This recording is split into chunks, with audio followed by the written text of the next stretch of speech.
O ego, que é uma construção mental de identidade, consiste em narrativas e pensamentos com os quais você se identifica. A história mais antiga sobre o surgimento do ego é o mito de Narciso, de onde vem o termo narcisismo. Todo ego tem elementos narcisistas muito fortes. A história de Narciso conta que havia um jovem muito belo na Grécia Antiga, e esse jovem, como era um tempo antes da invenção dos espelhos e das selfies, nunca tinha se visto. Um dia, ele olhou em um lago e viu seu próprio reflexo. Ele ficou tão fascinado por sua própria imagem que a história diz que ele se apaixonou por si mesmo. Minha interpretação é que ele se tornou obcecado não por si mesmo, mas pela imagem de si mesmo. Depois disso, ele nunca mais foi uma pessoa feliz, e em várias versões dessa história, sua vida não correu bem. A sabedoria profunda, às vezes, é incorporada em mitos e aponta para o surgimento do ego humano, que é uma espécie de eu fantasma que carregamos e que confundimos com quem realmente somos. Esse ego consiste em identificações com posses, identificação com seu próprio corpo, incluindo, é claro, a cor da sua pele, identificação com coisas que você pode fazer, habilidades e conhecimentos. Agora, o que significa identificação? Significa que seu senso de si é derivado de algo que não é você. Por exemplo, para uma criança pequena que recebe um carrinho de brinquedo, o início do ego é o sentimento de "isso é meu". Há uma auto-identificação com o brinquedo, e isso só funciona se outra criança não tiver aquele brinquedo, porque o ego é comparativo, a imagem na sua mente de quem você é só funciona porque outras pessoas não têm isso. Já os adultos, por exemplo, podem derivar parte de seu senso de identidade de possuir um carro. Imagine que você tenha um Rolls-Royce. Cada vez que você olha para ele, senta-se nele, é visto por outras pessoas. Isso aumenta sua identidade, seu senso de si. Agora, imagine um cenário onde todos aos 20 anos recebem o mesmo Rolls-Royce. Todo mundo dirige exatamente o mesmo carro. De repente, isso não serviria mais para aumentar sua identidade, pois não haveria comparação. O ego busca uma superioridade comparativa sobre os outros, um processo inconsciente que nunca o deixa realmente satisfeito.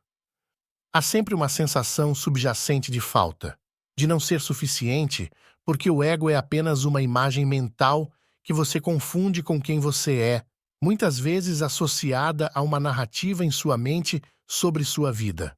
As pessoas têm um relacionamento com elas mesmas. Não é estranho? Ter um relacionamento consigo mesmas. É por isso que você tem o "eu me amo" ou "eu me odeio". Claro, é melhor amar a si mesmo do que odiar a si mesmo, mas em ambos os casos há uma dualidade, uma divisão. A você e ao eu que você odeia ou ama. Então a questão é, se há um eu que você odeia ou ama, quem é você? Quem é aquele que odeia ou ama a si mesmo? O que está acontecendo aqui? Um cachorro não tem esse problema, pois não tem ego ou autoimagem. Eles simplesmente são, sem preocupações com a imagem corporal ou autoestima, o que os torna mais alegres e menos problemáticos do que os humanos. Eles não carregam o peso do que Buda chamou de eu. Um dos principais ensinamentos de Buda é reconhecer a irrealidade do eu, que é uma coleção temporária de componentes físicos e mentais que estão em constante mudança. O ego, essencialmente, é a identificação completa com os pensamentos. Para as pessoas inconscientes disso, elas estão tão presas a essas formas de pensamento que estão praticamente adormecidas. Não há ninguém lá, apenas o sonho do pensamento, o eu fantasma. E despertar disso significa reconhecer que os pensamentos que passam pela sua cabeça e as emoções que refletem esses pensamentos não são você. É como viver na superfície do oceano, sendo uma pequena ondulação que se sente ameaçada por outras ondulações ou quer usar outras ondulações para aumentar seu próprio senso de si. Essa é uma maneira muito desagradável e frustrante de viver. Não percebeu as profundezas do seu ser. Quando as ondulações param por um momento, elas percebem que são apenas a expressão temporária da vastidão do oceano. Esse reconhecimento é o início do despertar. Então, o que surge nesse momento? A consciência.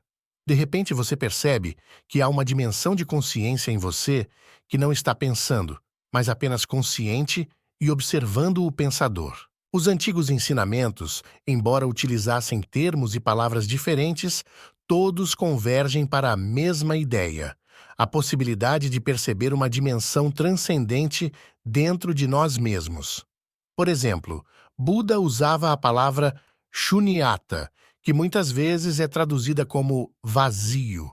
No entanto, uma tradução mais adequada seria amplitude, pois se refere a uma vasta dimensão interna que está além da nossa compreensão cotidiana.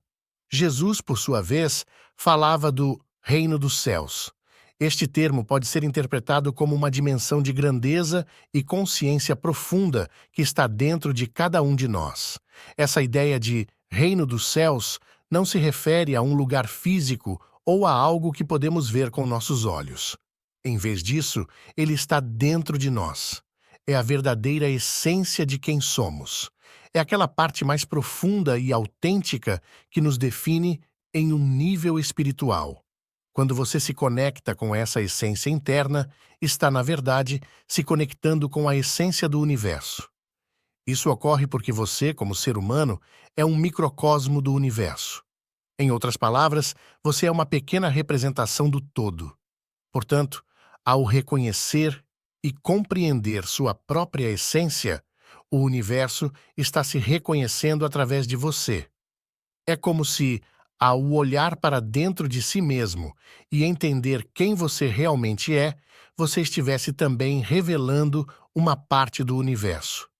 Espero que esse vídeo possa ajudar a entender um pouco a profundidade do mito de Narciso e como ele se relaciona com a formação do ego humano.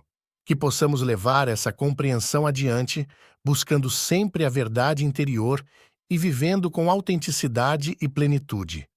Que cada um de nós encontre a paz ao perceber que, ao nos conhecermos profundamente, permitimos que o universo se conheça através de nós. Obrigado por assistir até aqui e até a próxima.